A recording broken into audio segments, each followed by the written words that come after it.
Welcome back. This is Scott Jarvie, and this is Neil McSpadden, and this is the what do we call it now, Neil? The Peak Pod. You actually Peak want to see Podcast. my face? Here it is! Yay! We're mostly going to be sharing screens, talking about Yep. Splinterlands, Peak Monsters, maybe some Steam Peak, maybe some tips about life. Neil will answer all your questions about love. Do it. That's But how'd it go? What do you think about our random decision to I was like watching a video. I was like, this is good. And then we're like, 20 minutes later, doing a podcast. yeah. I'm a fan. I think the Steam world in general, not just steamworld.org, but the entire ecosystem needs more people doing stuff rather than just random blog posts about their lunch. So Well, I guess we could jump right into that first subject because we may be seeing a lot more content that is good regarding yeah. Steam Monsters or Splinterlands, right? Because that was an announcement yesterday. Did you see Yeah. that one? I don't think so. Okay, so they said that they're going to stop the voting bot that they have, Oh yes, I did see that. Yeah. and they are going to do curation Right. on actual good content. And Right. so that means we may be seeing more people writing good content. And Possibly. and I want to see that.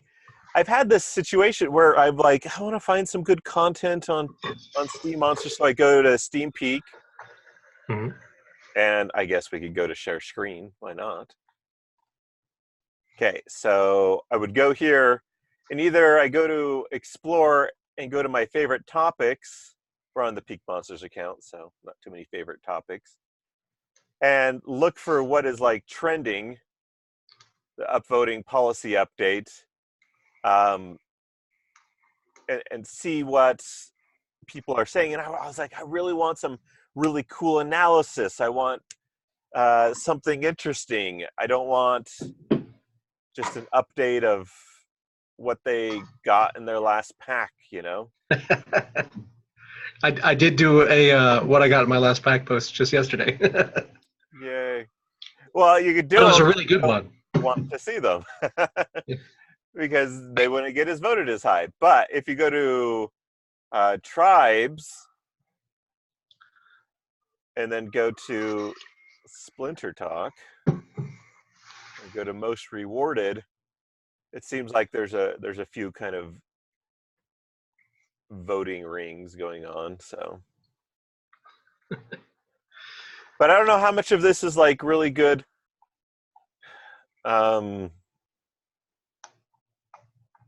Like this, I don't know. Maybe it is good.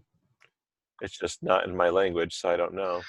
I actually installed a Google Translate plugin just to start reading Korean posts. Oh, how are they? A lot of them are pretty skimpy. Some of them are good. It's like anything else. This one doesn't seem too skimpy. I'm not sure. Maybe it's just a template. So Yeah, I mean there are. I mean it's like I said, it's the same as any other community. There are the few people putting in really good stuff, and most of them are less good. place for the unwilling. Is this a lore post? Is it a lore post? Or is it a post? I don't Or is this see about an entirely different game? any mention of any Splinterland aspect. Yeah, like this is a video about something completely different. Hmm. So yeah, I'm gonna guess that this wouldn't get curated in the future by Steam Monsters, and it is a botted vote. Hmm. So So there's that. But yeah, so you were saying about our podcast attempts here. Yeah, I think so I don't know how many people are like me, but after I found Steam and I found a transparent platform that nobody could be censored and all the benefits that Steam has, I dropped all my other social media. I don't have a Twitter anymore. I technically have a Facebook account, but I've not logged into it for like 2 years. Um, and I have an Instagram account, but all it does is it follows my wife and gets her likes because she Yeah. likes seeing a couple numbers there. Um, so yeah, I don't do any other social media aside from publishing videos. So and again, I don't know how many people are in the Steam ecosystem are like that, at least to that degree. But I think having more people talking about more stuff and beyond just the mechanics of Steam, which is super boring to everybody else not in Steam and most of the people in Steam. So so the more stuff we can do that is of interest just in general, I think the better. Yeah, I mean, I am a full-time photographer as well as working on Steam Peak and Peak Monsters and playing this game. uh, so I am definitely still on Facebook and posting the pictures that I do there to help get jobs and stuff like that. So, Mm-hmm. but my involvement in Instagram has seriously suffered Oh yeah. in the last 2 years. I feel like I think I've posted like 4 or 5 times this whole entire year to Instagram, and Wow. it's interesting because I certainly have way more people um, on Instagram. Like 50,000 followers on Instagram compared to whatever it is here, 2,000. But I like the longer form content these days. Mm-hmm.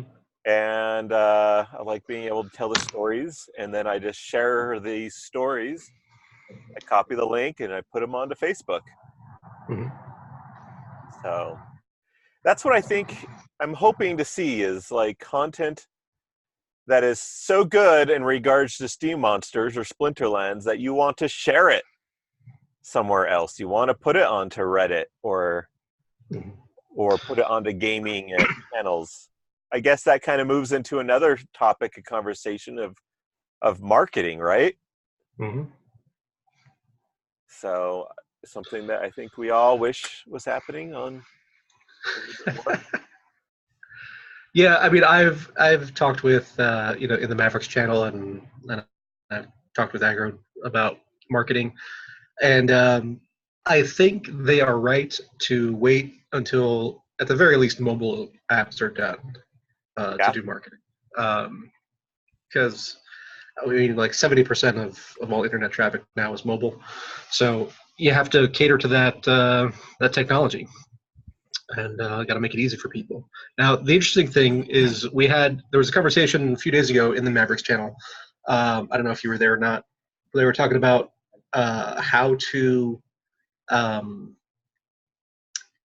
create free accounts for mobile users as like either a segregated player base that does not interact with the ranked listings, or to do something where they don't get rewards, or it builds up in an escrow and they can eventually buy their account on Steam so that they can be a regular player, or something like that. And a bunch of ideas were tossed around, but yeah, I mean the thing about a mobile app is that yes, for the already existing players, it'll be a great thing, and I would use it and all that stuff. But we want to also use it as, I mean, we being the rural bee, uh, we want to use that as a marketing channel to bring people into the ecosystem, so they start playing and say, "Oh, this is so much fun," and like, "Hey, wait a minute, how, these other guys are making money at this, and they can own their cards and all that kind of stuff. So how Yeah. do I do that Yeah. and bring players in that way?" So. Uh, And so the to mobile be app is clear, this was a discussion amongst players. I don't yeah. believe that a developer came in and was necessarily saying how they're going to do it per se. Yeah, I think Agrid was there. I don't think he said anything definitive. They were just looking at stuff. Uh, but it'll That be that is going to be a big deal. The mobile. yeah. I find it funny because mobile is really a big thing to a lot of people, and so we have a great website, Steam Peak, and everyone's like, "Oh, do you have a mobile app?" I'm like, "Well, we have put time into making it mobile friendly." Right. Well, I couldn't find it in the App Store. I'm like, "No, it just works on Chrome or whatever app you use on your phone. Just go there." And we've put time on making it mobile friendly for now because apps take a lot of time, money, and a lot of resources to do. And then I'm like, well, what would you want the app to have that our mobile friendly browser doesn't already have? And no one actually says that. They just want it to be in the App Store because that's what they do.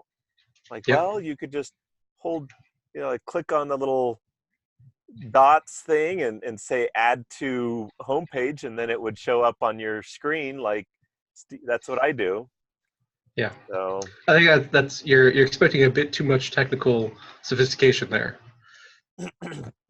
yeah, I mean, look, they show up here. There's Steam Monsters Steam Monsters and Steam Peak and Peak Monsters. They're all on my phone like that. But they want it on the app.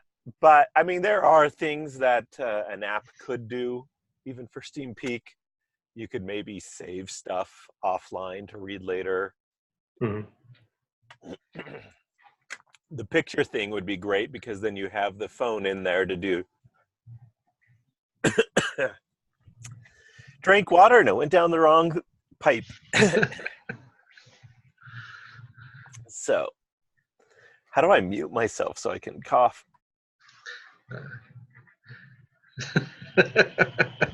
There we go. That was a great graphic there. So I can't carry this by myself. Yeah, you can't. Come on, what are you talking about? Need my radio voice. But what we're going to be talking about a little bit today, obviously we've started chatting about some of the things that are coming up. One of the big blocks that we'd mentioned we'd talk about, because we're both geeky like this, is we wanted to run through and delineate, talk about all the different ways that are possible to make money on Splinterlands. Is that correct? Yep. All right. But first, one thing that I want to do, since I just woke up recently, and I have yet to do this, is each day I kind of jump into Peak Monsters and check to see what's going on. So I thought maybe we do this a little bit live to see how that goes. I'm intrigued what you do when you jump in each day and kind of check out. What do you? I guess I'm just going to kind of ask. What do you do? All right. I actually, I did my routine this morning, so I can actually answer this question because, depending on how busy I am, I'll either do this, every day or at the very least once a season. So my routine is to first I check the price of Steam, SPDs, and dark energy crystals. And usually I'll do that through Inertia's bot on Discord, Banjo. But you could do that on Peak Monsters. Say that again? You went through that fast, and I don't know if I know about this thing. Okay, so on many Discord servers that are popular in the Steam community, there's a bot called Banjo, and it's coded by Inertia. And it has a lot of Steam pricing and other thing kind of commands. So if you are in a Discord server and you type $, like ticker, where can I share my screen and sure, live? Yeah. Okay, where should I go? Well, you'd open up your Discord and let's see. So if you go to your pal Discord, I know he's in that one. Okay. and you go to playing with bots. It's Playing with bots. it's like the sixth from the top or so. Okay. All right, and you put in $ticker, TICKER, Uh-huh. and just hit enter. And just hit enter? Yep. So that's the current pricing on Poloniex and Bittrex, which is the pricing that I use. Oh, dang, it went down. So yeah. So I what I'll usually do is, use, as an example, I go over here to market, and I use yeah, this number right here. that works too. Okay. This is just the way I do it because I'm usually in Discord like first thing because Okay. I'm a little bit of a junkie that way. So I'll record those in my spreadsheet and I just truncate just for simplicity. So I'll call it 0.154 and I'll call SPDs 0.718. And then I'll check the price for dark energy crystals. So it's $token and then DEC space DEC. And then it pulls the latest data from Steam Engine. And you see 000925 is the last price, and that's in US dollars. So does it have? Oh, see, this would throw me off on my stuff. That they only have 3 digits here. Yeah, for dark energy crystals, it's not doesn't have enough resolution there. So what I would do is I go into here and I go to Steam Engine and look for that. I should probably keep it as a bookmark, to be honest. But I go here and I look for this. I usually, I don't know, they're actually very close together, 590 and 598. So, yep. So I take it you're using this to put into a spreadsheet of yours. Is that correct? Yes, my massive 50-tab spreadsheet. Is it really? It's like 35. It's a So lot. I've done many spreadsheets over the course of Splinterlands, and this is my most recent. And I haven't been. It sounds like you have a lot more history in yours. Is that correct? Yeah. So I started recording, prices of those things daily back in. Let's see what my spreadsheet goes back to. And by the way, this is part of what was asked on the Peak Monsters post that we did yesterday, asking for questions, and this one came from Matt Clark. Basically, I'm going to read it here. He actually posted this in Discord, but this is part of our objective today as well, is what he asked. I like the economic side of it. I'm not a number cruncher. I literally have fewer than 5 active spreadsheets in my life. Part of the reason I'm drawn to the chain, I don't have to keep my own records. Maybe look forward a little. What could the next 12 months look like? What are some of the... Okay, so that's some of what we're going to be doing on, but we're kind of a couple of the spreadsheet guys. So that's why it is of interest to people like Matt. Yeah. So I'm going to go in and I'm going to update to 590. So my... so that went up, but it's 14156, I believe. That's what Matt is using. This is his feed from Steam Monsters, from Splinterlands.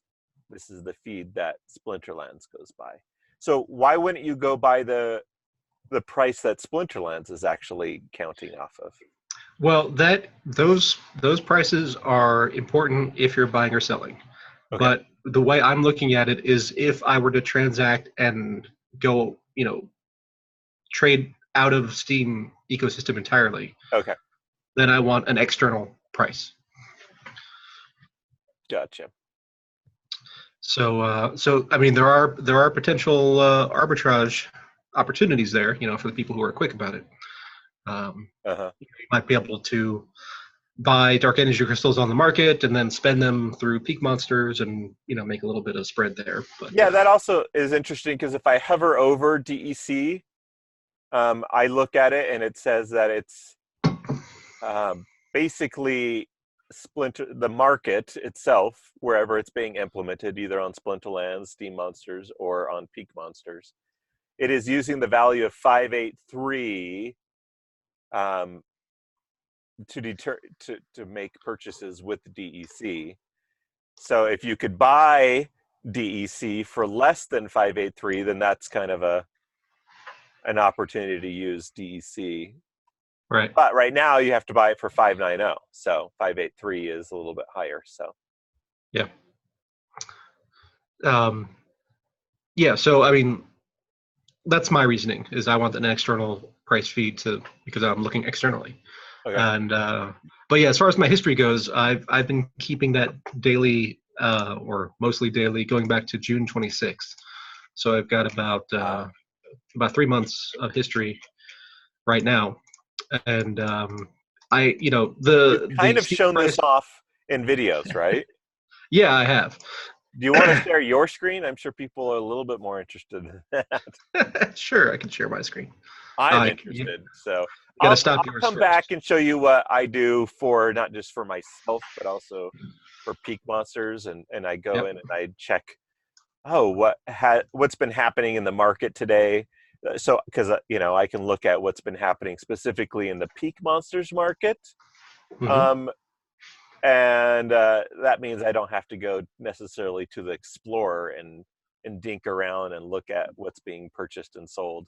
So I have a better way of looking through that. So Yep. okay, I'm going to stop my screen share.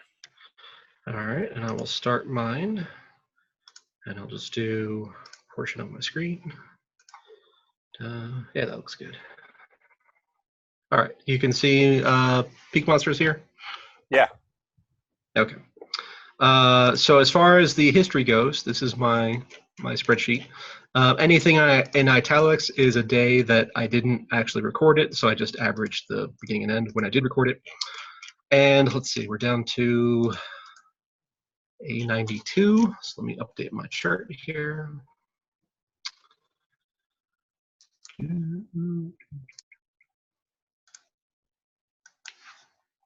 Let's see how the price has been doing. So you have 8 days. Is that what just represented? 8 more days because you added 8 more things into your. Yeah, the last time I did this was at the close of the previous season. So Yeah, I saw that. So you're just making it so the graphs represent more days. Right. So the green line here is the Steam price of dark energy crystals, and it's been going up and up and up because Steam in dollars has been going down and down and down. Well, I mean, it really hasn't gone down for like almost a month. I mean, it's still a little bit down. Oh, that's pretty flat. It's a little bit down, but it seems it's a little bit down. So then this is, the interpolation of these two, and the price of dark energy crystals in US dollars. And that has been holding relatively steady, like plus or minus 20%. And in crypto terms, that's, rock solid. So, yeah. So yeah, and now we're at 0.98 or so, something like that. Did we really start at 0.15 for for dark energy crystals? No, wait, what's that green line? The green line is Steam Steam DEC. So that was, let's see. Oh, okay. This is 625. 0.024. Oh, that's on this scale right here. That's fine. Oh, was that the price of dark energy crystals when they came out on the 624? I don't think this was the first day, but yeah, it was used to be 0.0024. Was the first day I recorded anyway. Huh. And that was when Steam was 40 cents. Okay. And then the way I use these values is back in the day when Steam was 40 cents. Way back when. So, what? So I've got 3 sources of, I guess three areas of daily income that I like to track. So I'm doing individual rentals through Peak Monsters on two accounts, which Okay. is my old main account and then my card holding account. Yeah. And then I have my Heron's deck rental accounts. So on Peak Monsters, I go in and I look at whatever my credits balance is, and then I will withdraw the Steam because the SBD I leave in there for bids and things. But then I go to credits, and that creates this memo: withdraw 111, and that is a delimiter for me because I'll scroll down, scroll because I haven't done this in a while. So the last time, oh no, that was something else. So the last time I withdrew Steam was back 8 days ago because that was the end of the season. And I will go through and I will just copy and paste all this, just Control C copy, and then I'll go over to my Peak Monsters credits and I will paste it in. Oh, wow. So then I have a little Excel function that extracts the date out of the memo, and then it pulls out the the amount that was taken out, the transaction, pulls out the currency it was because sometimes you get Steam, sometimes you get SPD, and Yeah. then does a little bit of math magic to figure out the US dollar value of that transaction. Oh my gosh. And but you only have to set it up once. So so that's where I need that currency history to know what the price was on that date of that transaction, because the current price is not the price it was then. So Yeah. so I do all that, and then I have an auto a pivot table here which auto summarizes everything. So like on 9/21 I made 1.066 SBDs, and I made 27.526 Steam. And then that goes over into, where am I? It goes over into my rental income sheet, and those values are right there. And then, don't get too lost yet. Okay. So then I have my I'm sure Heron everyone stuff. is already. So then the What problem I with think Herons they're is taking that from this is, you're paid in Dark Energy Crystal, which is a Steam engine transaction. So tracking that is a giant pain. And basically I have to go to the Steam engine API, pull the data, paste it in, break out all the strings, and then do the same kind of things I was doing on Peak Monsters. So, and then I have an auto summarizing Dark Energy Crystal value. And then that goes into my income sheet here, and this is what you see when I do my season recaps, as far as how much I was making. So right now I'm making $9,000 annualized, so not too bad. what I think So people that's my morning routine. are basically taking from this is someone smarter than them and more into it and better with spreadsheets. Someone like that has got it covered and making sure that this is all making sense. Yeah, I mean, if I were a coder, this could all be done automatically by somebody who could code a bot to pull all this data. And the problem with that is that there's not that many people who would be a customer of that. So Yeah. so I'm kind of left with my hack here with Excel spreadsheets. Yeah. But these are what my sheets look like. And Well, back on what happened on the 5th of September, it like dropped down all of a sudden. yeah, let's see what happened there.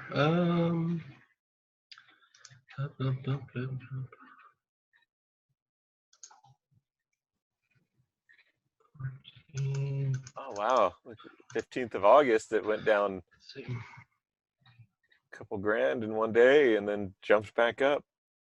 Yeah, I mean, early on, these were, I think, some seasonality issues, but September 5th shouldn't have been that much. I think that was just a bad season. The season ended there, but I'm not sure. But I look at I look at this kind of summary chart, and you can see that the gray line here that's kind of spiking up and down. This is the annualized income, and there are peaks and troughs, definitely. So things come off of rent, and sometimes my players who are on parents, they'll take a couple days off. So it's not a smooth and steady thing. It's just Yeah. over time it works out. Man, I guess So you just got to get investors talking to you and sitting down with you and having a you'd have a yeah, I've got consulting business. yeah, I have a couple guys that put together maybe 1,000 Steam, and we're renting out uh, decks on the Heron's Unlimited system. I've got another guy who is thinking about investing some money into Steam Monsters or Splinterlands, but he hasn't pulled the trigger yet. And I even made him a free to play Heron's account, so just go play, Hmm. try it out, enjoy it, and then we can figure out all the mechanics, later. But he's too busy and blah blah blah. But if he had a mobile app, he would be playing. Yeah. Or if So or if we talked about this last week, if the tournaments were kind of a play anytime sort of thing. yeah, well, I mean, this particular friend of mine, he's stuck on the first step of just logging in. So um, even though I made him an account, I set him up on Keychain, and I told him how to do everything. He just Hmm. hasn't done it yet. But he's interested, so that could be another 10 a 5-figure investor kind of player. Okay. Uh, that's assuming he doesn't wait too long and we run out of beta packs. Yeah. Interesting. Um, uh, that is a lot going on your spreadsheet. It is a lot. It took a long time to get to that point. Well, we'll share mine, but I'm afraid people are going to be a lot less impressed. All spreadsheets are good spreadsheets. Okay. Don't let anybody tell you different. So I take the number here from the market feed. I'm going to refresh, make sure it's still 156. So 156 represents it going down quite a bit here, but the DEC went up a little bit. So what I'm basically just doing is figuring out values basically for bids. Mm-hmm. Um, I guess that's a lot of what I do. I mean, I check around on peak monsters for curiosity, and I'm not tracking my income, which probably someday I will have wished that I have. I mean, I presently wish that I don't know how much I've put into Steam Monsters. Let's be Yeah. honest. Um, maybe that's a good thing. Maybe that's a bad thing. But right now, I'm looking to see. Okay, so I know how much the DEC value of each of these beta or reward cards, and I know the value of the alpha promo cards. Yep. Sometimes I go in and find the present values. See, and I don't even have mine super well labeled, so no one else could come in here and really use it. But I basically have calculated what the DEC value of the cards should be presently, right? Right. So that would help me put in bids, particularly with the Peak Monsters account, which is buying DEC by buying cards, basically. Yeah. So we have enough to upgrade our guild. At the end of this season, our Premier Guild is going to be upgraded, so we'll have 2 more slots. So it'll be a level 9 guild. So if you go here, go to guilds, we're at we've got a level 8 guild. Yep. So the other 3 guilds that are at the top are all 9 or 10s. We're finally going to make it to the. I mean, it's very expensive endeavor. It's 750,000 DEC. That's a lot. That's a lot. But if you go, we're going to log out here. Log in to the Peak Monsters. We just made this decision that we were going to invest into guilds as a perk for our users, perhaps as an advertising method because people will see peak monsters more. But I'd suppose it's probably more of a perk for our users. If we go into my collection, we have 885,000 DEC, so we're ready now. It's been a month or two of buying DEC or buying cards, and we have more than just the one account, of course. So we've been spending a lot in different places, and most of it's coming from gold cards that we've ended up buying. I go in here and I'm like, oh, you're going to burn these. I want to rescue them before they get burned, and I'll switch you with a matching DEC because, that's my perk for having run all this. So, Or, I mean, I would think you could just, buy it out for the dark energy crystal value. well, at the beginning I said no. That's our commitment was to burn them, but sometimes I haven't had the equivalent cards to trade out, and so I've done a little bit of that. Mm-hmm. So yeah, I've done a little bit of that and sent the DEC to Peak Monsters. So this is interesting. I like going in here and seeing on the Peak Monsters profile to see if the bid has actually bought anything recently. Mm-hmm. And I update this just kind of when I feel like it. Once I figure out what the bids are at. So it looks like, this was a market, so there's been no bids that have triggered recently. Mm-hmm. So, but let's say that I would have done this. So this is basically, this part of our podcast is showing you maybe how to do bids, and maybe how to look at doing bids that are very safe bids. Yep. So this is for the kind of person trying to make, what did you call that? Kind of, well, the opportunity to do this isn't very great right now because there's quite a few of us that are making bids.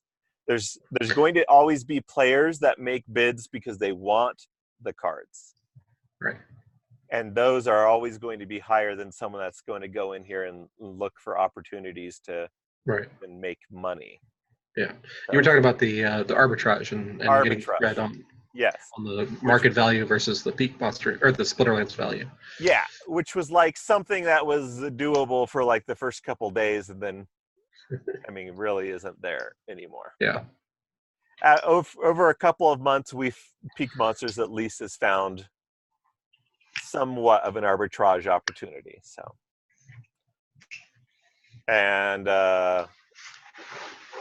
okay, and even if we're just barely getting it, and it's not even that good of an arbitrage because sometimes we just say like maybe 2% over or 3% over.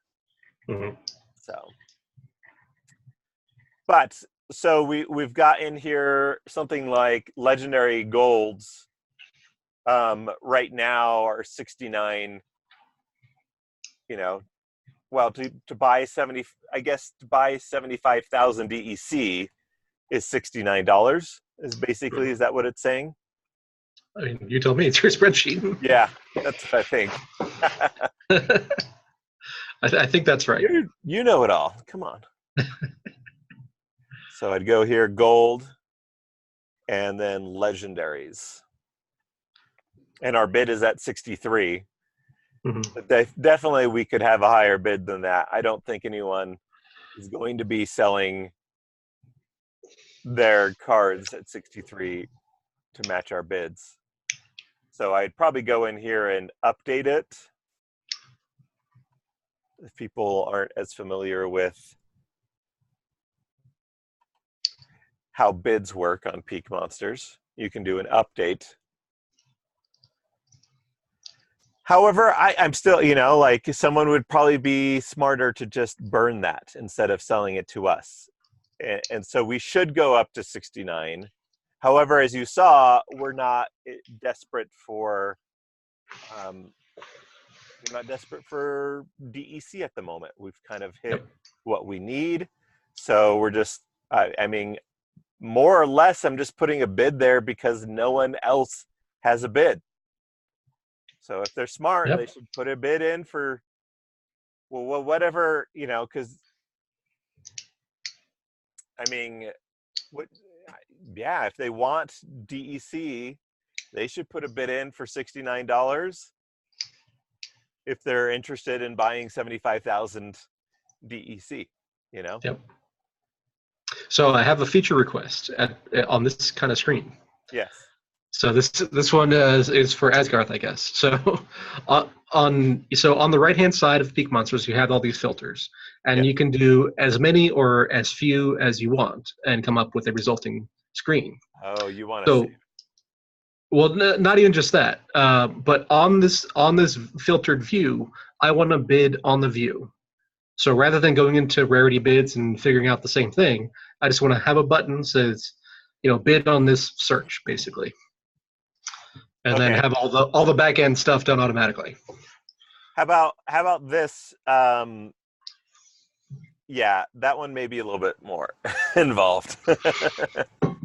But there's one that I have a ticket out for, and I'm just planning out when to bug them about it. And I'll tell people what we've been working on for the last month, like this long thing. And sadly, it's not an exciting feature, but it's taken us a long, long time to work on. Because back end stuff, exciting. Mm-hmm.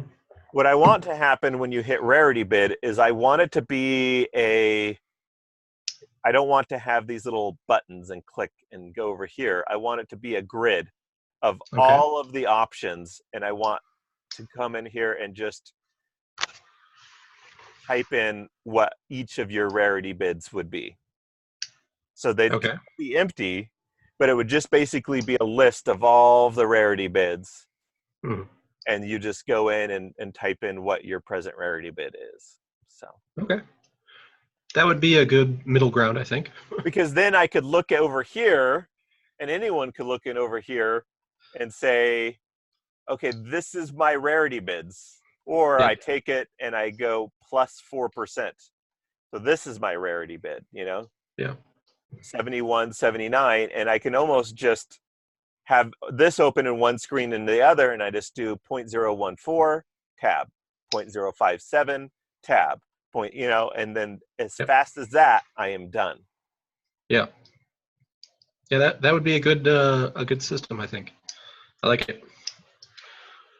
And that one actually wouldn't be too hard to do. So the issue is how many people are doing rarity bids?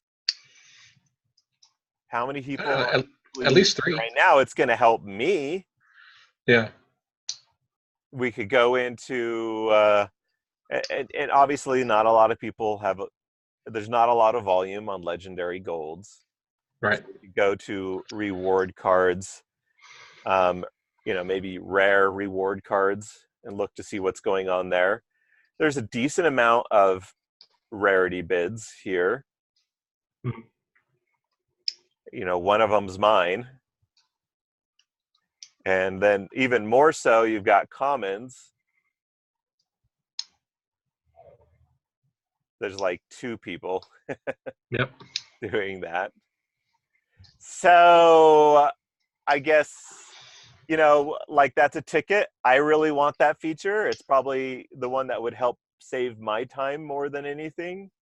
But do I invest Asgoth's time into doing that just to help what looks like basically me and maybe 1 or 2 other people? So Yeah.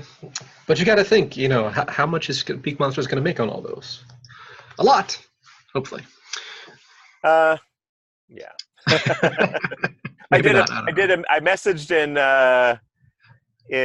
the Mavericks channel or somewhere where I was like, thank you to the people that bought packs over here with Peak Monsters. They bought like 1,000 packs.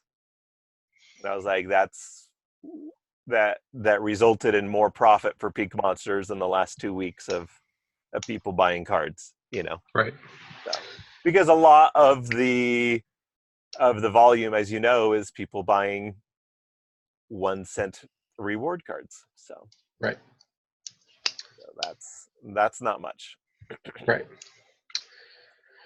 Yeah. I mean, it's Especially, here's another interesting thing people want to know: the rounding on a card that is worth 0.01, like 0.1 cent, mhm. and then that's 1 US cent. So how much is that in Steam? That's even, like that's a little bit more, obviously.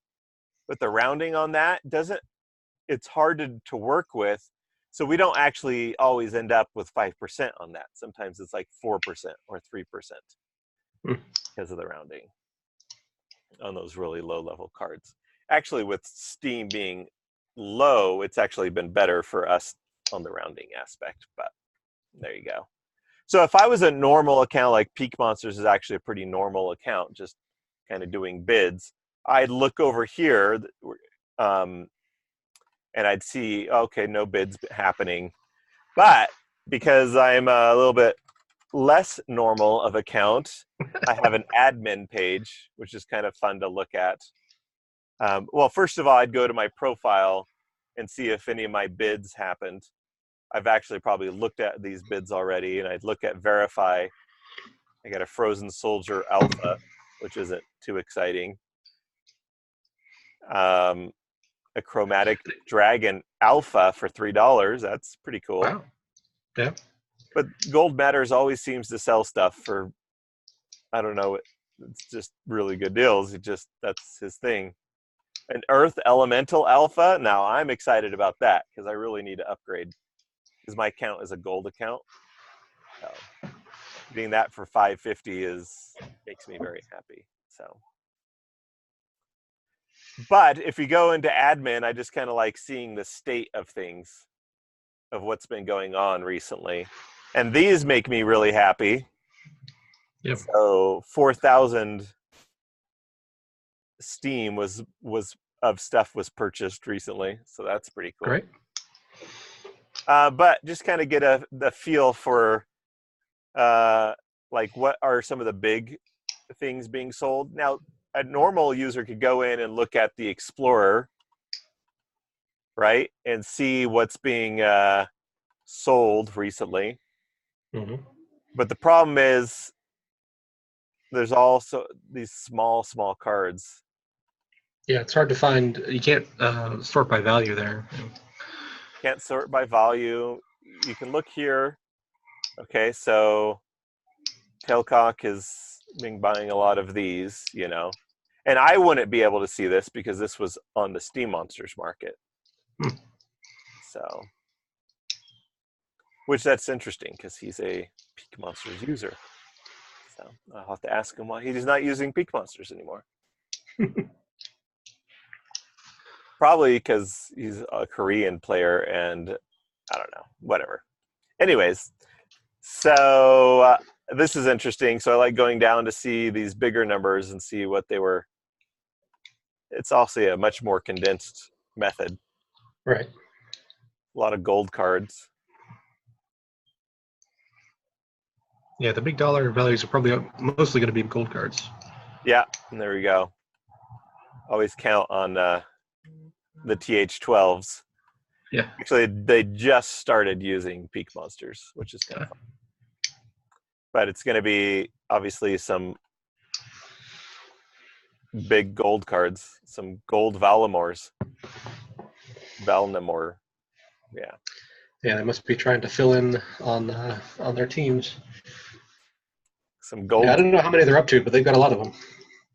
They got a lot of teams, and I think they've got some gold teams that are trying to max out. So anyway, this is kind of fun for me. Normally, it's just like low numbers, but then you got a couple people that will jump that up. Yep. And then I'll go look at. Well, I don't really look at my Jarvie Rentals account very much anymore because it's just so steady. Like it's not going up and down much. Like this number 530. I mean, like it's rotated from either from 510 to 550. 570 is the highest I've seen it. Yeah. But like, Yeah, it's he's got a really good, very low vacancy rate there. 205 out of 274. yeah, So yeah, pretty happy about that. So that's kind of my thing. And we were talking about bids. There's a complete difference between if you are bidding to just have cards to be able to play, or if you're bidding for some sort of economic reason, to arbitrate. right. Yeah, I mean the people who are bidding for cards to use and upgrade their collections, they're going to be paying much closer to whatever the market value is, rather than the dark energy crystal conversion value. Yeah. And I do that with my Jarvie account. I'll go in and I'm like, I really want these cards because either I think they're going to be worth more, and that's something you can do. You're just like, hey, I think that the value of this card, we go into the market, and let's say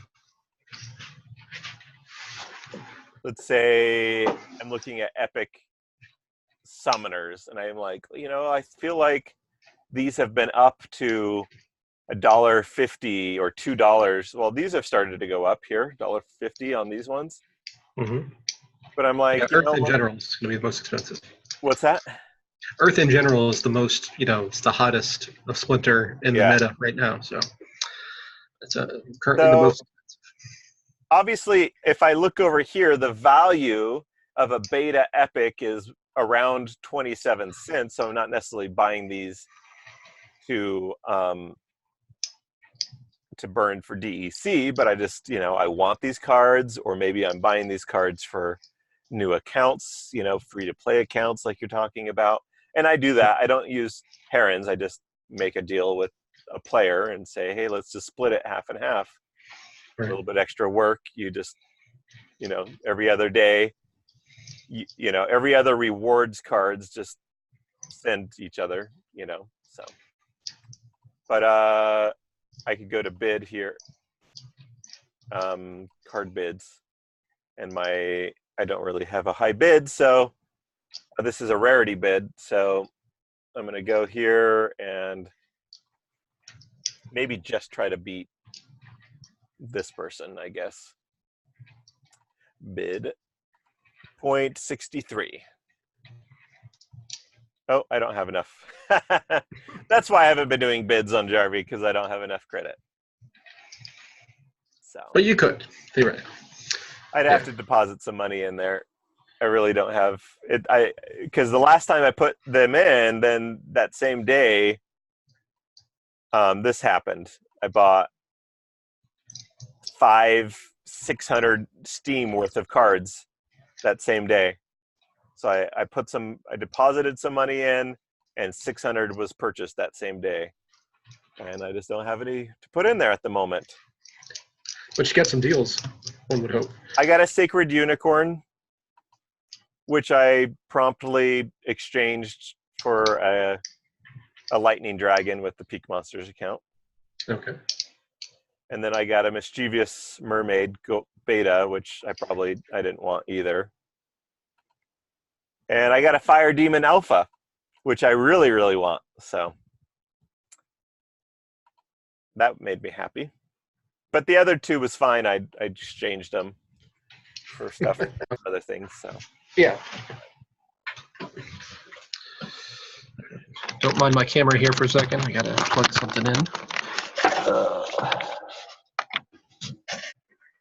I'm not sure. People will need to say if our geeking out about our day-to-day stuff. If they're like, I am totally lost. I turned it off 20 minutes ago. Yeah, part of the problem with doing this as recording and not live is we don't have that feedback. But I think we'll hear about it. Say, yeah, they're nuts. Okay, so we can timestamp. Say, okay, that was our daily stuff. Yeah. So as far as the ways to make money in Splinterlands. Yes. Have you been thinking about that since we talked about it? Have you come up with a list or anything?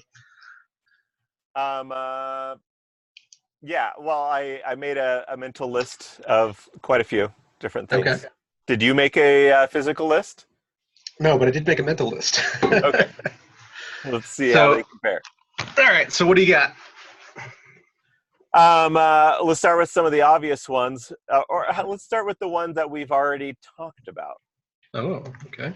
The geeky ones, right? The Yep. arbitrage opportunities of uh, of looking at how much these cards, because we're going to wrap up that whole discussion. Then we'll go to what a normal person can do. Okay.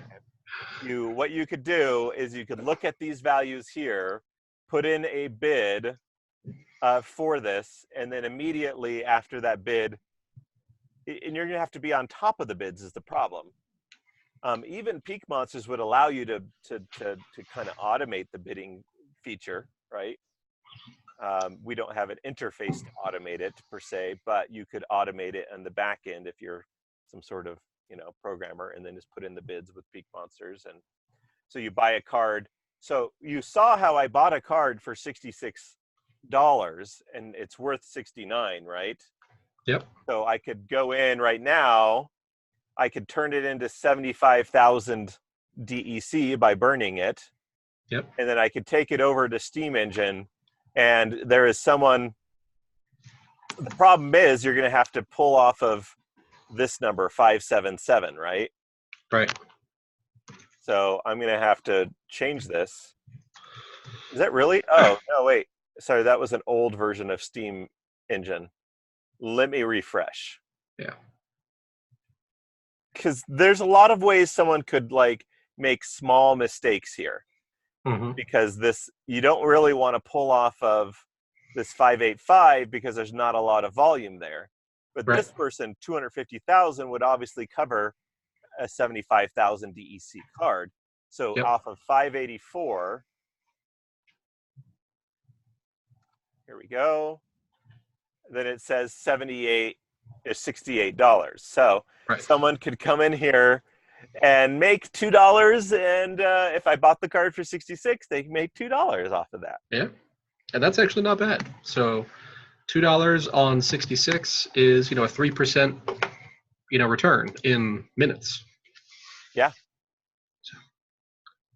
They could also, another option is to just buy and sell DEC, which is meaning you're a market, you're a swing trader, basically. Yep. And that can totally wreck you or do well. Do you think there's people out there doing that with DEC?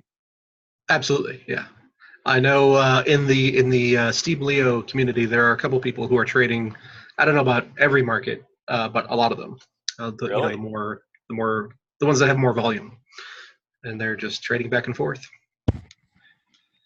trying to get those swings. Huh. I don't know.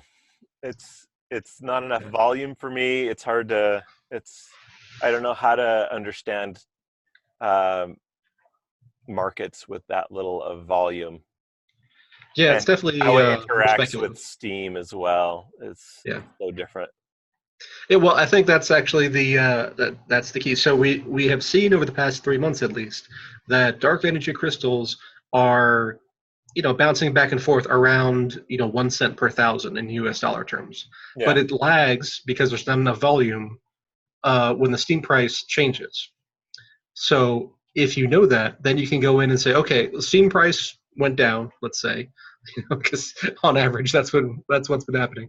Steam price has gone down. Dark energy crystals haven't adjusted yet, and now dark energy crystals are trading at 0.85 cents per thousand. Okay. So that would say that, well, okay, it's time to buy, because we know based on the past little while anyway that it's been rebounding closer to that $1 per thousand. Okay. So, I or feel like maybe it hasn't hit the $1 per thousand in a long time.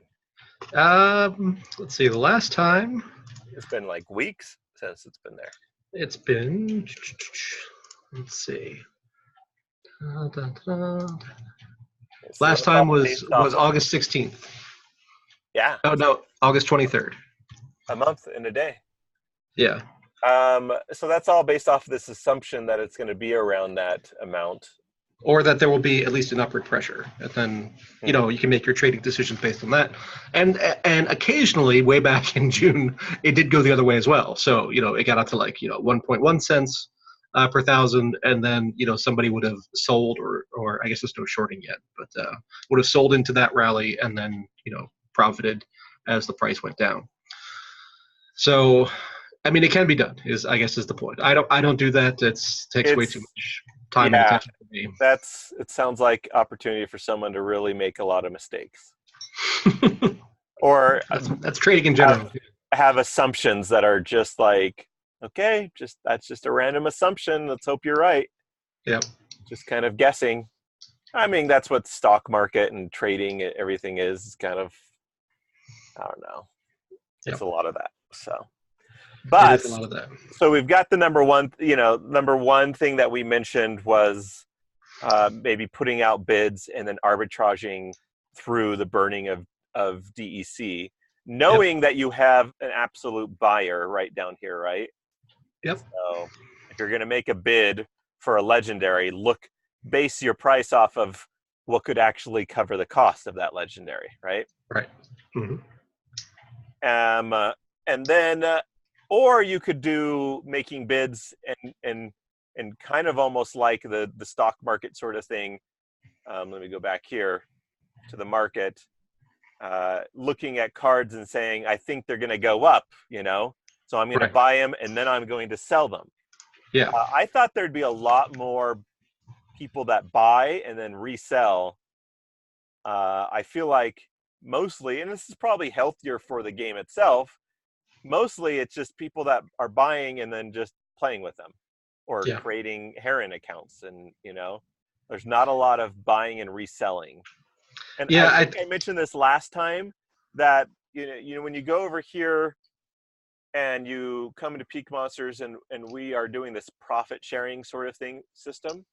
Mm-hmm. And, so I get 31% back when I make a purchase, 31% of the profit. This was all based off our numbers that we created, and we did this. We started with a 60-day rolling volume, and then we moved it to 90. Yep. Maybe we even started with 30 days. I thought because people would come in here and do a lot of buy and resell, because that's what I was used to. That's what happens in stocks and other markets is they buy a commodity or whatever, and then they resell it, they're just looking at that. But that's not really happening here. It's just kind of buying and using, which I guess is good for the game. So it's almost just like a store. So I think at some point, and people should know and be excited about this, I guess, is we're probably going to move away from a rolling volume system in the future. Yeah, that'll be interesting because so I've bought a ton of stuff through Peak Monsters, but it's not necessarily in a 90-day window. Yeah. Yeah, because we thought, and I don't really see anyone doing that. So, or not using Peak Monsters to do that. So there's a couple of other bots that do that, I suppose. Yeah, that is true. I think card speculation is definitely a thing. I know I forget which account it was. It might have been Gold Matters, who was buying up all the alpha lightning dragons, the gold ones. Mm-hmm. And because there's only 20 of them, and he bought 8 or something like that. Yeah. And was it lightning dragons? 21 of them. One? Yeah. Yeah. So he bought a bunch on the speculation that he will sell them, but not now. Much later when when things are out of print and theoretically much more valuable as the player base expands and all that kind of stuff. So I think you will see people reselling, but not until prices are significantly different.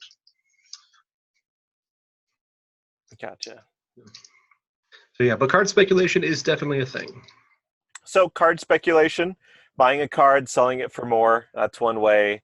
Buying a card and then selling it for DEC, and then Mhm. selling the DEC. That's another way.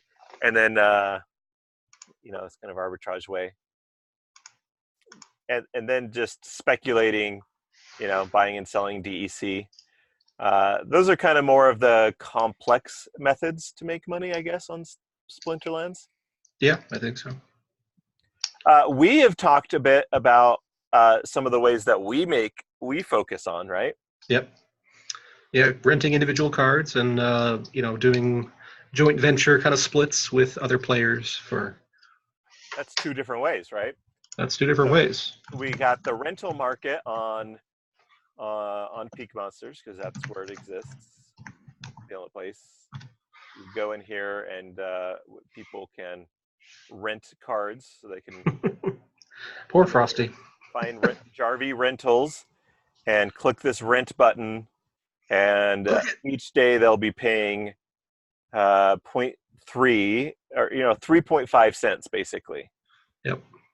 And so that means I'm getting 3.5 cents on each day by renting out this card. Mm-hmm. What happens here is that someone is offered, they're not actually paying 3.5 cents a day. The daily fee is 3.1, but we've calculated it to be 3.5 because of my escrow and stuff. So Right.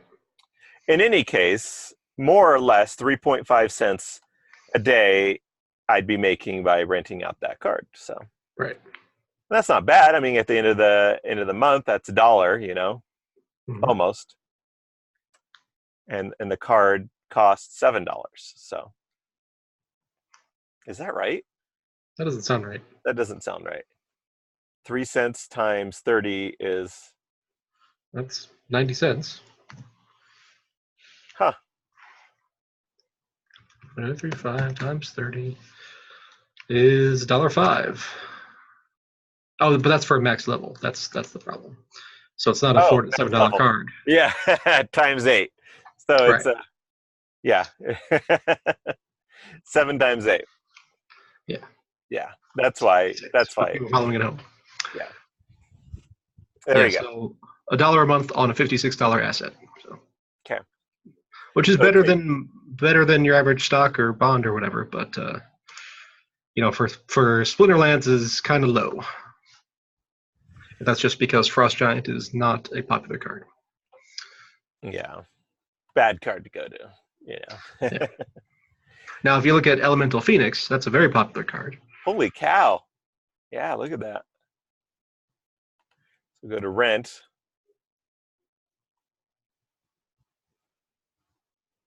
So you got 2.6 is the cheapest one that's presently available and not included. Right. And this is part of Agrid not probably updating his prices in a long time. So Yeah. And AA Trox doesn't really update their prices very often. So Yep.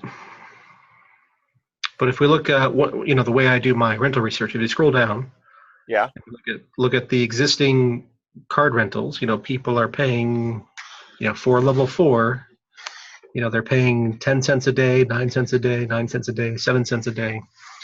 So somewhere in there. Yeah. You don't want to be the highest priced available at 12 cents because no one's renting it. And you don't want to be the lowest one because at 3 cents a day,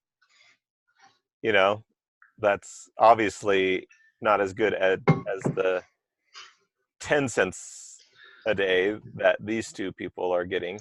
Right. So yeah, so renting cards, renting entire teams, for whether you do it manually or through something like Heron's. mm-hmm. That is another set of ways to make money using Splinterlands. Yep. And of course, there is just playing the game. Yeah, there we go. So when you're battling, you obviously we did this last time and it didn't fare very well. Let's try it again, shall we? Yeah. So at the moment, you can, when you win a match or when you play the game, there are up to three ways you can make money. One is you earn dark energy crystals for a win, Yes. and that's going to depend on whether or not you use alpha cards, whether or not you use gold cards and/or alpha golds, and then what your overall rating is compared to everybody else um, who's playing that day or the past 24 hours. Yeah. So right now there's about 980,000 dark energy crystals being produced every day, and that will gradually decline over time. Declines 1% every 30 days. So in something like 5 years, it cuts down to 750,000 or something like that. Is that it? Uh, 5 years? yeah, I have a list in my massive spreadsheet here. Let me see what the actual number is. Deck production. But there should be a lot more players coming in. Well, that is the theory, right? Hope So we hit 750,000 daily in October of 2021. And then we hit 500,000, so it gets cut in half January of 2025. But still, a lot of DECs can be created by burning cards. Yes. So that's just the natural inflation, not including burning. And then you get your rewards cards for finishing your quests. Just yesterday, I had a rewards set that was worth 22,000 dark energy crystals.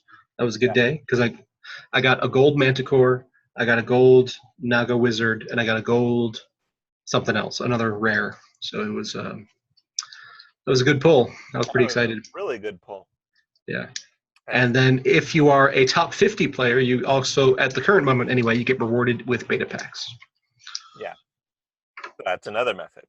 That's, I just played and they fled and I got 112 DEC, which this I button doesn't really work. I'm sure it's been reported. Okay, there we go. Got it to work. Yep. So you have a 5% bonus for win streak and a 9% for your guild. But they fled, so I didn't play any cards. But I still got 112 for them fleeing. Yeah, that'll work. So you just made 10 cents for somebody, not playing you. There we go. We're going to do it again. Take a little break from all the geekiness about money and talk about a little bit of strategy. Then we'll come back to, do you have anything else on the list? Let's see. I actually have been taking notes. So we got dark energy crystal arbitrage on the cards or on the markets, crystal trading, card speculation, card rentals, deck rentals, playing the game. And so there's a tangential way to make money is with the SPT tribe. Oh, yes. So, it's not directly related in that you don't use SPT in the game, but it is the tribe that is centered around all things Splinterlands. I think it's supposed to stand for Splinterlands Talk. Splinter Talk. Splinter Talk? Yeah. But it's a tribe. So, you can stake your tokens, make posts, comments, upvote stuff, downvote stuff, and make curation and author rewards and all that jazz. Yeah. So the market price of SPT has not held up terribly well. Let me see. So and I need to go back here. People are like, "Oh, you got a game going on." So let's take a little side note here. King Sides 31. What's your favorite tribe in general? Because this is more or less a neutral kind of rule set. My favorite Splinter is Fire. Yeah. Is it? Really? Yeah. So we're going to go to Fire. Why is it you like Fire? Because do you do the exploding dwarf thing? I very rarely use the exploding dwarf, except for like Melee Mayhem and Super Sneak. You like the Cerberus? I like Cerberus in low mana matches or in a Super Sneak as a back end tank. What about a high mana match? What would you start with? Usually I will actually start with the Serpent of the Flame. I'll throw in a giant rock with the Reach, even though it's a very unpopular card. I don't understand why. I've thought that as well. Like, I think it's a pretty cool card. Yeah, so normally I'd want to go with a lot of Sneak on Fire, but because you don't have the Elven Cutthroat, that kind of I don't got much time. Let's go. I got. I like piling up the speed with the Flame Imp and the Goblin Shaman. Um, the double blast with Fire Demon and Elemental Phoenix is always good. Okay. And yeah, that fills you up. I went with a little bit of speed. I don't know if red is my best suit. Yeah. I don't know. I don't feel like I've mastered any of them particularly. People are getting so good at this. Yeah, I would have picked a different order myself. But why is that? What order? What would you? Let's see. I probably would have put Elemental Phoenix in the back because it has high health. I would have put the Flame Imp ahead of the Goblin Shaman. So yeah. So basically, my order of this would have been Serpent of the Flame, Giant Rock, Flame Imp, Goblin Shaman, Fire Demon, Elemental Phoenix. But I know we were running out of time, so.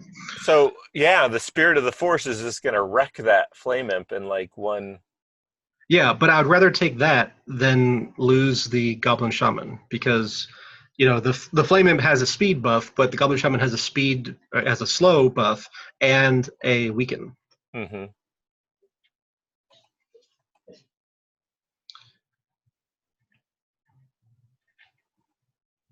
So yeah, I'm going to lose my.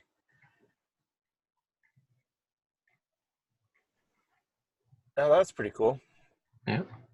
I'm going to lose my Elemental Phoenix in like 1 second from now. Yep. Oh, he missed. Oh, you got to miss. You got to miss. The one time it misses work in your favor, And now he won't go after because now Yep. he's not in the snipe position. So that That's really right. benefited me. And you got rid of the Spirit shield there. And he keeps on missing. Yeah, it's because of that speed buff. Yeah. And now you win. Well, I was right. Neil was wrong. My order was the best. So then we made 33 DEC. This I button really infuriates me. I can't ever. Mine does not seem to be that sensitive. I don't know why you have so much trouble there. 10%, 60%, 50%, and 9%. Yeah, and those all add together. So that's actually 110, 120, 129% buff on your Dark Age Crystal winnings because of the various factors there. Yeah. So, normally you would have won 100 Dark Age Crystals for that match, but you got 233. So like 20 cents right there. There you go. Boom. Okay. So we were talking about the Splinter tribes. Yep. We go to most rewarded and see. We were talking about this earlier about how this may actually start to look a little bit more healthy at the end of the when Steam Monsters comes in and starts. Yeah. So, Aggro has a show, an interactive broadcast show on Sunday nights with Justine H.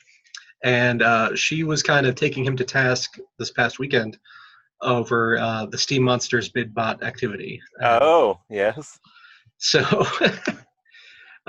it looks like Aggro responded because I also noticed that the Minnow support bot has made the same change. So, and I don't know the internal politics of the Minnow support project, but I'm guessing Aggro has a fairly hefty vote there.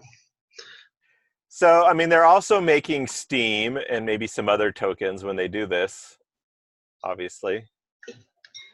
But what's 5,000? I'm just curious at the moment. SPT. How much is 5,000 SPT worth right now? What do we think? I'm going to go with, I don't know. So someone is buying it. The discrepancy is 252 to 462. So it's expensive to buy, but you don't make much off of it. So yeah. So if you scroll up, what is the dollar value of that? That's pretty good. 5,000 SPT is 12 Steam, but obviously they're only getting half of that because half goes to the curators. half goes to, Right. so that's still It's about pretty decent. $1. 6 Steam is $1. Something like that. Yeah. Yeah, 6 Steam is worth 6 Steam though. That is true. And one Doge is still one Doge. Yeah. Let's see. But these are,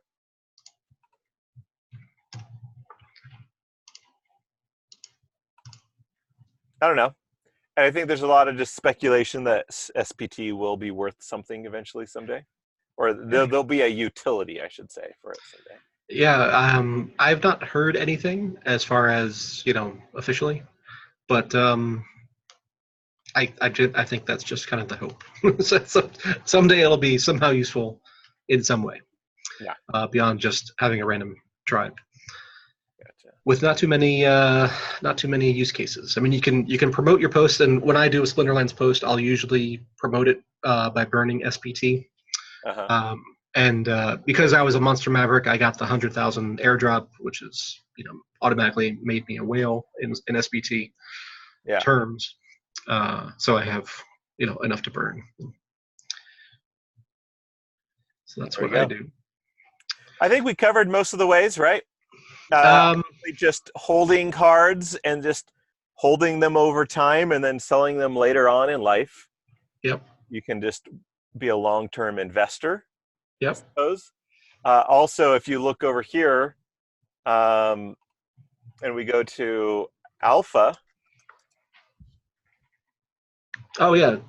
Pack speculation. That was one of the ones. Speculation, of course, where we bought them for under $2, right? Because we'd buy them in bulk, and you get the deal. And now people are willing to spend. Well, there's not a lot of buying going on per se, but 31 Steam is worth what? Is worth about $6. Or no, that's 40 Steam. So 30 Steam will be about 450, something like that. So it's at least double people's investment, and that's been 1 year since alphas were sold, right? Right. So basically 1 year to the month, right? To the day. Was it September that they ran out? I don't remember. Yeah. I believe so. So yeah, you can tokenize alphas, you can tokenize betas, you can tokenize orbs, and that's that I think is all of the pack tokens at the moment. And so the big news is we're under 10% of betas left and under 90,000 I think now. We'll go over here to shop. It was 78. 78,000. Yeah. Yeah, so those are starting to go quickly, and if you are wanting to buy some to do some of that speculation, now is the time. Yeah. So this is more of a longer term sort of thing. They're not necessarily going to be worth more than $2 right away, but over some time they could go up and up and up. So. Right. So back to Matt Clark's question, he was asking about a 12-month kind of projection. Now we know beta is going to run out fairly soon. Yeah. Maybe this month, maybe next month. I doubt it'll get into November. Yes. And then we're going to have, at some point in the near future, we're going to have another promotion for the new series, the Untamed. And, rewards cards some of them are starting to age out and hit their printing cap. So we've got 4 new ones coming in the next season, and presumably that trend will continue. So how valuable will the old cards be versus the new cards? That's going to be the main question.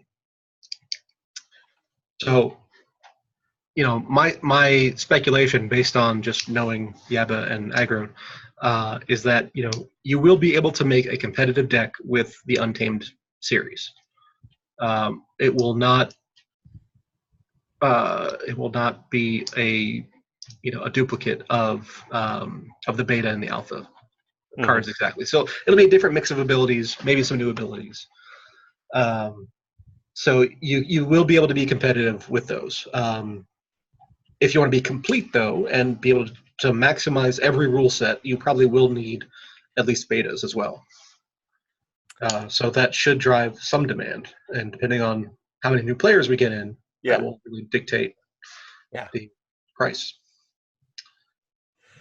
Yeah, it'll be interesting because you've already see people that do this kind of like, well, I'm going to do a sneak sort of style of play. Yeah. I'm going to focus heavily on sneak, or I'm going to focus heavily on snipe, or like you were talking about, heavily on speed.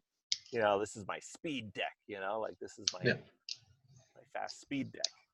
So there may be brand new ways of kind of playing. Like I'm going to do a heavy wind deck or something like that. Yeah. Like with the orbs, they have the Dwarven Wizard, which has a magic snipe attack, and that allows you to stack 3 different snipes in most decks. Whatever is inherent in the Splinter, Centaur, and Dwarven Wizard, so you get a triple snipe. And I find personally that if you're gonna have an attack ability, like a special attack ability, you want to stack that as much as you can. So if you're going to do sneak, do at least double sneak. If you're going to do snipe, do at least double snipe. If you're going to do speed, try to stack as much speed as you can. So by having more options, that will allow for deeper stacks. Yeah. So I'm looking forward to seeing the new cards. It's gonna take some time because they're doing a Kickstarter with it, right? I believe so. I'm not 100% sure. I don't know if they've been using that as an actual Kickstarter term or it's just kind of a generic promotion kind of thing. Okay. I gotcha. But the last Kickstarter raised, a bunch of money. So I don't remember what the total was, but it was a lot. So, I think next year will be the year of the Untamed, percolating through the system. Yeah. It'll be very interesting to see how it all pans out with the mobile and whether or not people can start playing, maybe even for free, maybe not getting rewards, just kind of like getting used to it. It's an app on the site and they just love the game, and then they want to move up to the big leagues where you can make some money by playing as well. So yeah, that'll be key, because I've had this discussion a number of times in the Discord where it's like, okay, right now we have 2,000 2,500 players, something like that, and you'll have Quantum Nachos and Rent Money will immediately object, saying, well, most of those are bots, so it's only like well, with mobile you'll know because that's how many people have phones. Yeah, you can emulate and bot mobile if you really want to. That doesn't necessarily solve that problem. But whatever the case is, it's a relatively small number of players. Maybe it's 1,000, maybe it's 2,000, whatever. Yes. And I keep telling people, it's like, well, that is, in crypto, that's fantastic because it's an actual case of people using a crypto system. Yes. But in terms of like a game, that's it's nothing. So if you have a popular app, it would not be anywhere near impossible to get 20,000, 50,000 players. And if we start seeing those kind of numbers, then the prices of everything just shoots through the roof, which I hope it does. Yeah. So we hope that just in general things go up, prices go up, just holding cards increases the value, and that eventually there's so many players out there that the ability to sell your deck or to sell the cards, that there's more liquidity there eventually. Right now, we both have decks that are worth, tens of thousands of dollars, but we couldn't necessarily get that because there's not that many people out there to go and buy. Yeah, I noticed yesterday that my market value between my two accounts reached 70,000. Yeah. Now, if I tried to sell that, I might get 30, maybe. Because a lot of that value is locked into. Huh? It would take a lot of time. It would take a lot of time, and a lot of those high dollar value cards, there's no volume there. Yeah. So it would crash those markets. Yeah. Um, and I think that we're missing in our list of ways. We're Hmm. missing like one of the main ways that used to be much more of a thing. People would buy packs and then sell them. And we'd call Oh that yeah. the flippening. Yes. You know where we're at on that? I have not done the math since the end of the previous season. But what was it looking? Because I don't know if people. At that point, it was looking like pull up my spreadsheet here. I So mean, for beta packs, you can do that again if you want. yeah. So for beta packs, if you used potions, then you were looking at a 12% return when you open them. Let me share that. So here, so 12% was your U.S. dollar yield based on your expected profit. So you'd put in $1,000 for a 500 pack, and you get 575, and then you would buy the potions, Mm-hmm. and so you put in 1,200 bucks, 1218, and you come out with 1358. Profit is 140 bucks. So that's with potions. If you don't have potions, that goes away, and you end up losing 11%. So, so that you know the flipping is not as strong as it was, and this is again based on prices from a week ago, 8 days ago. Yeah. Um, but it is still there as long as you use potions, and the numbers are better on orbs and rewards cards at the moment. So Buying orbs yeah, with DEC and then buying the potions for DEC and then selling yep, them. right. That's a 35% profit in U.S. dollar Oh, terms. wow. Yep, And then if you're in a good guild, that's even better because then you get a 5% discount. that's right. Or maybe if you're top level, it goes up to 5%, I think. Um, so yeah, I mean there is definitely opportunity to be there, and from the way old days before there was gameplay, we had the pack strippers who would they would open thousands of packs, sell out the the uh, the high dollar stuff for crazy numbers, and make their money back, and then just sell the lower value cards, just kind of dump them. Why don't you think we have those anymore? No one's doing that. Well, it's a lot harder to dump. And right now the percentage is even better than it used to be You know, when I they were think doing it's Yeah. Well, I think now that there are players, and we have a game now as opposed to just trading cards back and forth. There's a it. lot less of that trading kind of activity. Um, and yeah, I think that's really just the reason. And as volume has increased, that kind of card arbitrage has decreased. But it just seems like it's there, it's available, people could do this, but they're not doing it. Yeah. Well, the big pack buyers like the TH12 group and Uh-huh. some of the guys, they're using their cards. So Yeah. I think that's the main thing. But on And Discord, we see people all the time talking um, about, oh, I got this card and I got that card, and people just aren't listing them as much.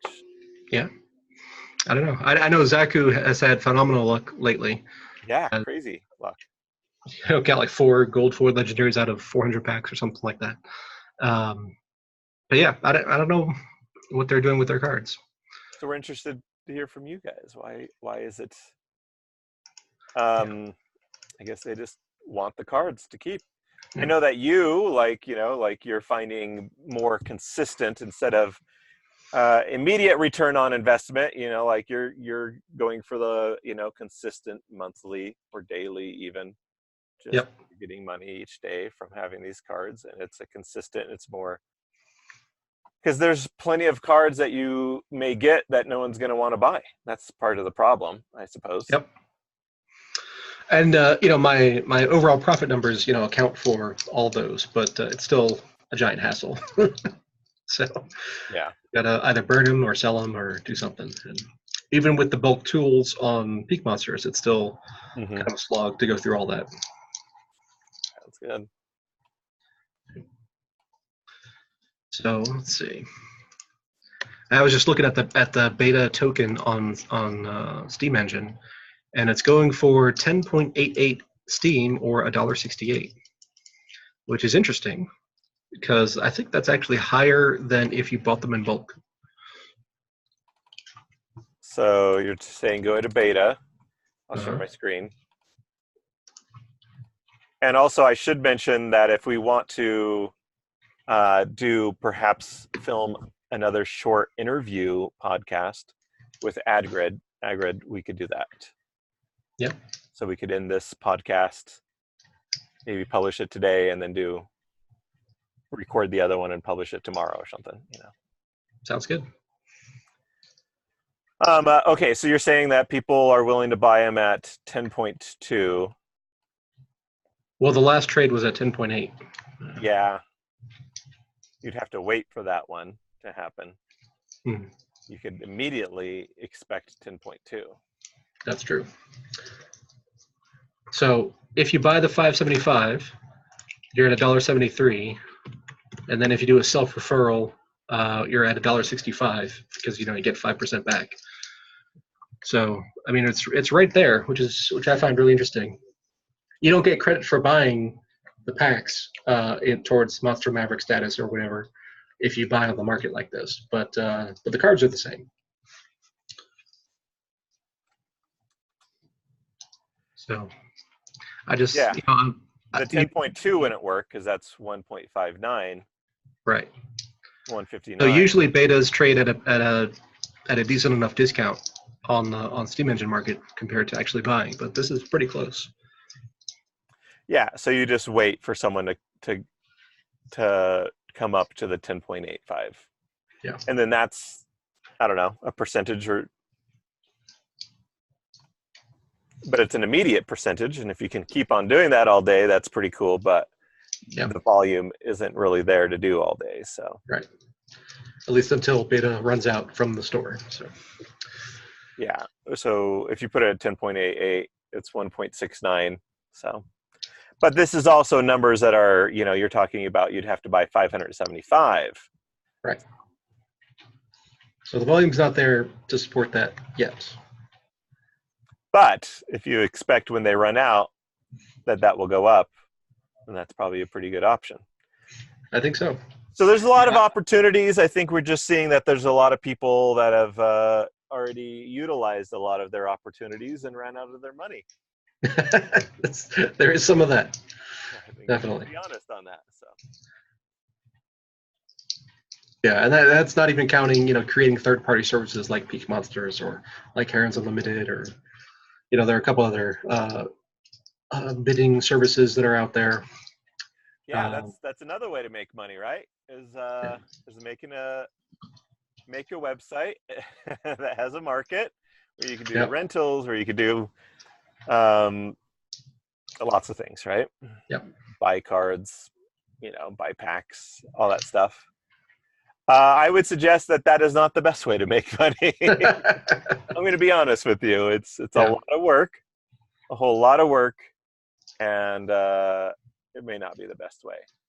You have to have like a really good programmer, and right now it's just mostly an investment for hoping that the game gets much larger, Right. And that those hundreds of hours of time spent into it will be worth more than that is the hope. Couple $1,000s. Right. Yeah. So tell your friends, get them into Splinterlands. I've actually been telling people. That I think the way to save Steam, just in general, is to get people hooked on Splinterlands. So.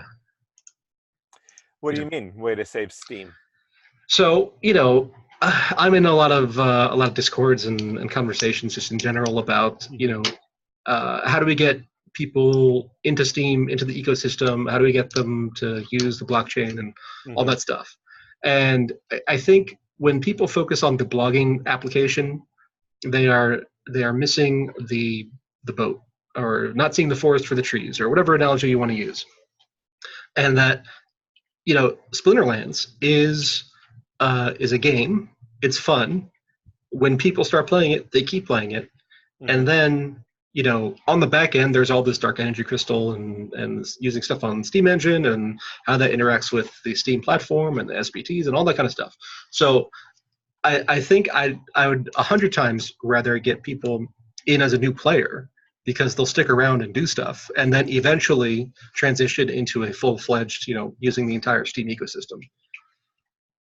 Interesting. Because Steam Peak's our main project, and so I have a strong opinion about the blogging aspect, but we haven't, for as much as we get after maybe Splinterlands for not marketing, like Steam Peak hasn't marketed yet on purpose. Right. We're not marketing yet until we have a few more features that we know would lead to greater retention. Okay. Are you going to leak anything here? What's that? Are you going to leak any previews or anything here? What I would like to do, and this is all dependent on, I'd like to really, really focus on making the tribe experience a lot better, putting all the features. Yeah, so one leak is we've already programmed in the ability to do all the things with Steam Engine right on Steam Peak, meaning claim your tokens, claim those SBTs or any of the other tokens, PowNet, and then give information to the users that they need to know. So we're going to make do a lot of work to help new users. Like, why bring in someone where they're just going to be so confused? I made a video last week, explaining Steam really well, really thoroughly, but it's a long video.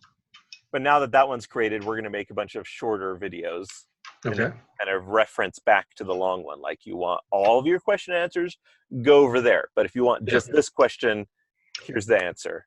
So we'd have to create a lot of this sort of learning mode where everything on the Steam Peak page is delineated, like a glossary of sorts. So someone can go, what does this mean? And they click this button and it says, here's a glossary of all the terms over there, and just really educate a new user. Because if they come in, they're confused, it's just too much for them. They're out, But if they're educated, they're more powerful. They're a better user. They're more capable of doing well. So so that's a couple of things. So putting in all the Steam Engine features, educating the users, and then focusing on, I would like to start, I mean, whoever's watched this far into this video, maybe somebody doing the dishes or something. I could link this, but I have a lot of connections in the photo industry. So it'd be interesting to start a photography tribe, but I'm not going to bring them here the way it is now, because they're going to be so confused. It's just, what's going on and how does this work, and I want them to know it's on the up and up. This tribe, this tokenized community, I want to explain how it works, but I want them to see the economics of this particular token, very transparent. I mean, if you go into Steam Peak or the other tribes, it's not transparent, you don't. Right. You got to search for their initial post and see what the settings were. Post. Maybe they have a white paper. They likely don't. So we want to have it leaked or linked. I like showing off STEM geeks because it's a very obvious situation here, right? Like, all these posts are, science, tech, engineering, and math, right? But what necessarily is the economics of the site? How does it work? How do tribes work? So all that stuff has to exist. And I don't want them to have to go to 10 different sites. I want it all on Steam Peak, where all the tribes are right there. They have several interests. So, and then I want them to go into their wallet and be able to claim their tokens, you know, and then not just claim them, but what the, you know, like they have to stake them, you know, and so that education has to be there. Right. But then start marketing, start going to these well-known photographers, start going to the companies and saying, hey, let's create utility for these photography tokens. Let's allow people to buy stuff from your store, or to Yeah. buy presets, to buy actions for Photoshop, or to buy, you know, like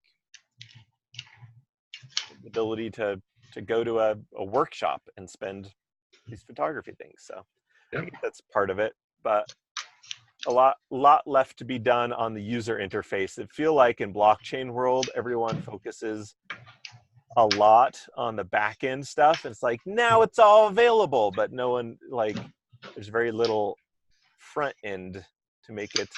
Yeah, I think that is very true. You know, it's you know, blockchain stuff is full of a bunch of coding nerds, which is great, and you need them, but you also need the other half. So, And you I've know, gone to YouTubers as well. That's the next, you know, so we'll test with the photography. Then I'd go to the YouTubers and say, hey, you know, and I did have once, I don't know if you are familiar with many YouTubers, not but much. there's a channel, has about 10 million followers, and he's like, come over and tell me about blockchain. Tell me about Steam. And I was just like, at the end, he's like, oh, that's pretty fascinating. And he's like, should I jump on? And I was like, no, don't do it yet. Wait till, I was like, I'll tell you when to come is when I feel like you'll stick around. I don't want you to just come and leave. Right. And obviously I want your followers to be able to come in and make a comment in one moment and not have to know about blockchain. Yeah. So, Well, that'll be exciting stuff when it happens. and that's a thing Steam Monsters or Splinterlands is going to have to face as well. How do they get people playing and interested in the game without having to know anything about blockchain? Yep. I guess that's through the mobile app, huh? I think so. I think that'll be the gateway. And So, whatever account system they figure out will be kind of a make or break kind of thing. so let's see real quick to see if we answered all of the different questions we had. And then let's move on to a little video with Agrid. How about that? All right, sounds good. Okay. So New Age said, one inquiry on the Peak Monsters marketplace is whether the past sales would ever be available to track. It would be great to see how prices have developed over time. Yeah. So that's so, you know, if you go to Peak Monsters in the market, there are daily, weekly, and monthly charts available. But I'm sure people would love to have Yeah. seen yearly. Yeah, the problem, as well, my understanding of the problem is that that data is stored on the blockchain, so you'd have to crawl the entire chain to find that information, unless you're storing a duplicate database somewhere. I'll ask Asgarth, but we may have we've stored it, but how far back have we stored it is the question. Yeah. And we haven't really done much with this user interface for market trends in a while. Mm-hmm. So I'm going to go here. And is it not even showing up? I think you have to do the full view to see the chart. There you go. So this is an interesting one. $5 up to $9. Yep. But it would definitely be interesting to go all the way back, right? Yep. Because those used to be $1. Yeah, they used to. I bought a few, and we all wish that we had bought a lot more than that. Yeah. Yeah, I've got about 100, which is I wanted more, but yeah, I've got like 30 or 40, so yeah. I don't feel bad for you. You got a lot more than me. Yeah, well, I mean, they're used in like 50% of all matches, so it's kind of crazy. Let me ask Asgarth. Um, uh, All right. our market trends data, how far back does it go? Yeah. And while you're doing that, Warren TRX asked on the post, I'm interested in your thoughts about what you think will happen with the market when the beta cards finally sell out. I think we answered that. Also, when do you think they will sell out? I'm thinking sometime in the next 2-3 weeks. What summoners do you think will be included in the upcoming Untamed series? No idea, but there will be some. Okay, let's break it down just maybe a little bit more. Okay. Because the discussion of when it's going to be sold out, like a couple months ago, I was thinking end of September. I'm not sure if that's going to happen. Yep. And part of the job of someone that has something that they're selling is to create interest, to create even FUD, this, not FUD, but like this FOMO, fear of missing out, right? Yes. But I kind of feel like the consistent selling is healthy right now. Mm-hmm. Like we're selling quite a few on a daily basis. There was a period over earlier this year when no packs were being sold because the prices were so low. Yep.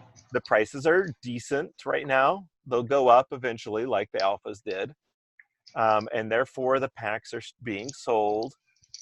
Back in the day, we had a lot of people that were doing the flipping. They were splitting packs, and they had other reasons, and there was more interest because it was the first edition. Right. And also there was a lot of people that came in that weren't players buying large stacks of packs, especially in the last couple of days. So we don't see any signs of that happening, of non-players buying packs right now. Right. So therefore, that's why I think it's going to take a little bit longer. So if you want my totally random guess, I think it's going to increase a little bit because of that fear of missing out. Mm-hmm. I know that I'm interested in still buying another, 500 packs or something like that. But so it's going to increase a little bit. But so maybe mid-October. Okay. That's about what I was saying. Like the 2 to 3 weeks. 13th or 14th or something like that. Right. 12th. October 13th would be great.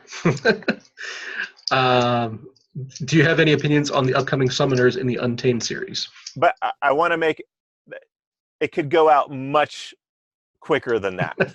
I'm saying I think the Okay. healthiest thing to do is to continue to allow new users to come in and buy packs. That's what I hope. That's what the healthiest thing would be, is that all packs from now on is just being sold to new users. That's not going to happen. There's going to be a lot of speculators coming in and buying those packs. It's Yeah. fine. And just hopefully, I guess, the Untamed has a strong impetus towards new users. So Yeah. I'm fairly optimistic on that score. okay, cool. And then the last part of Warren's question is, are there concerns that cards in this new series could make a few of the older cards obsolete? Yeah, for sure. I mean, there are cards that are already obsolete. So if you look at, like, my favorite to pick on is the Animated Corpse. So Animated Corpse gets no love at all. It's a common. It's a death card. Yeah, It has a void ability, which is nice, for death, because death has a low health in general. But just nobody uses it. yeah. So I mean, there will be a different mix of abilities, and how people take advantage of those different mixes will determine the meta of the game, Mm-hmm. and it'll change. It'll definitely change the popularity of cards one way or another. Yeah, So we'll see. for sure. So some of these cards, I mean, the good thing is that there's always like a base Mm-hmm. value because of the value of DEC. Right. So they won't go down to zero. Yep. Still have some value, but I think we will start to see a little bit more of a differentiation, of course, Mhm. in values. If you go to some of these cards, I mean, in the common area, there is a differentiation. So we got, sorry, we're just looking at death. So we've got everywhere from 7 cents to, well, let's not look at summoners, Yeah, you're looking at rares. 40 cents. So yeah, we're looking at rares. So from 7 cents to 40 cents. So there still is a huge differentiation. Yep. And I think that's only going to get bigger. Yep. Because of the value of certain cards in the gameplay, like you said, the meta, which means how much a card, like if you know that there's a lot of Lord Arianthus being played, that impacts what Neil is saying is the meta. Like if there's a lot of that being played, then people think about that often and are playing their games based off of this knowledge. So they're playing a lot of more sneak or snipe to avoid doing a magic reflect off of the Lord Arianthus, or they're playing a lot that they know will kill a Lord Arianthus quickly. Right. So they're thinking a lot about the Lord Arianthus, or they're thinking a lot about the less so these days, but the Prince Rhaenon, right? So they think a lot about that. So he's very involved in the meta. And then you've got the Angel of Light and that I've been seeing a lot more these days. Yeah, I've run into Angel of Light quite a few times, and especially on armored up kind of matches where they respawn with 6 armor, which is really annoying. Yeah. So, and then they hide the armor Angel of Light in there so that yeah, exactly. Or the weak magic, yeah. Yep. So. But yeah, it will definitely change. I think the team has done a pretty good job of balancing the different cards, and I expect that to continue. There are definitely winners and losers, but I don't think there's any way around that. But they also asked, and maybe that's something we'll chat about with Agrid in the next one, right? What summoners we think were going to be included. I think that we're finally going to get, and we'll ask him as well, and it will seem like it came from other people instead of just us, because we really want to know these answers too.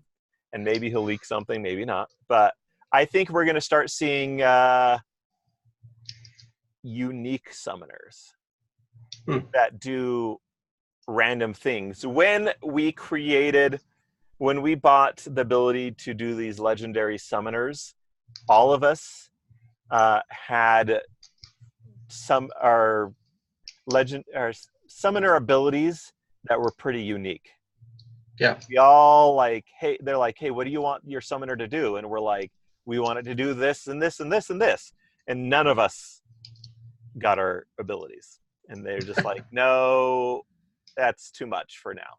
We're just going to do like these generic things like that impact magic, speed, and armor and life. And that's it. Right.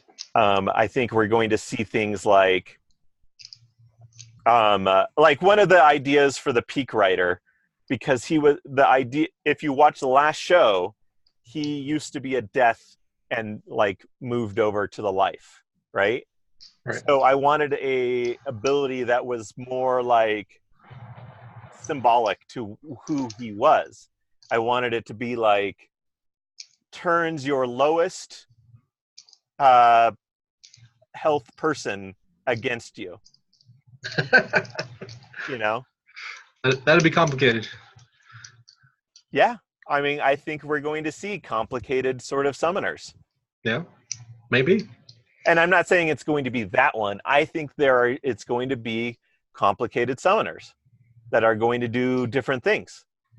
They're going to, I don't know. There could be all sorts of things. Yeah. Well, we'll grill them and see what they're willing to spill, and find out as best we can. All right.